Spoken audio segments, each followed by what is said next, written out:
कि जब आपको ये कार्यभार दिया गया राम मंदिर का कंस्ट्रक्शन का, तो क्या उनकी तरफ से कोई पर्सनल ब्रीफ दिया गया था कि कैसा होना चाहिए हमारा नया राम मंदिर? तो मुझे पहला संकेत गृह मंत्री जी के कार्यालय से आया था। मैंने 2-3 दिन पहले ऐसे ही, वो शायद दैविक होगा, कुछ चर्चा जरूर कर दी थी पीएमओ में बहुत वरिष्ठ स्तर पे कि भाई आप मुझको कुछ देना चाहते हो। तो मेरे मन में उस समय कुछ गवर्नरशिप वगैरह की बात चल रही थी। अपनी कमजोरी मैं बताऊंगा, लेकिन यह भी मैंने कहा उसके साथ कि और नहीं तो आप निर्माण समिति का, ये सुप्रीम कोर्ट का निर्णय आया है, उसका अध्यक्ष बना दीजिए। तो इस प्रकार से मैं यहाँ हूँ और अध्यक्ष बन के आया हूँ। जी ने खुद आपको इसके लिए चुना है। प्रधानमंत्री जी ने उस समय तो नहीं कहा। उन्होंने यह जानकारी गृह मंत्री से पूछी थी कि ये नृपेंद्र कुछ ऐसा संदेश भिजवा रहे हैं कि वो कार्य लेना चाहते हैं, पूछिए वो क्या करेंगे इस कार्य को। तब फिर गृह मंत्री जी ने फोन किया था। उसके लगभग 1 माह बाद उन्होंने मुझे साक्षात्कार, मुझे जाने का अवसर मिला, टाइम मिला।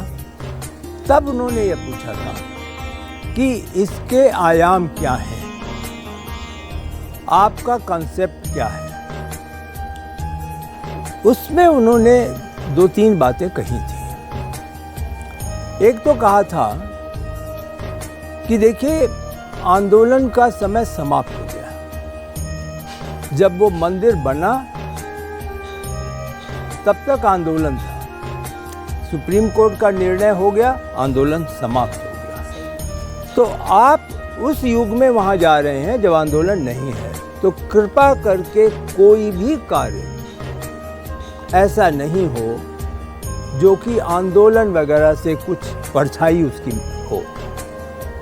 दूसरा, उन्होंने ये कहा कि उनके अनुसार भगवान रामलला सचमुच भगवान हुए, सचमुच मर्यादा पुरुषोत्तम हुए जब वो एग्जाइल में 14 वर्ष का जब वनवास मिला, तब उन्होंने सचमुच वो जो एक एथिक्स, इंटीग्रिटी, गवर्नेंस, इन सब पे जो उन्होंने एक तरीके से पालन किया, उसमें एक बहुत महत्वपूर्ण विषय उनके अनुसार समरसता का था, सामाजिक समरसता।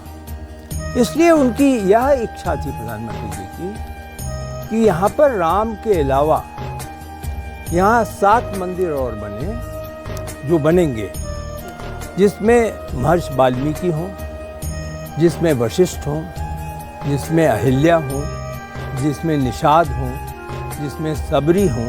तो इस प्रकार 7 लोगों के मंदिर यहाँ बनाए जाएंगे।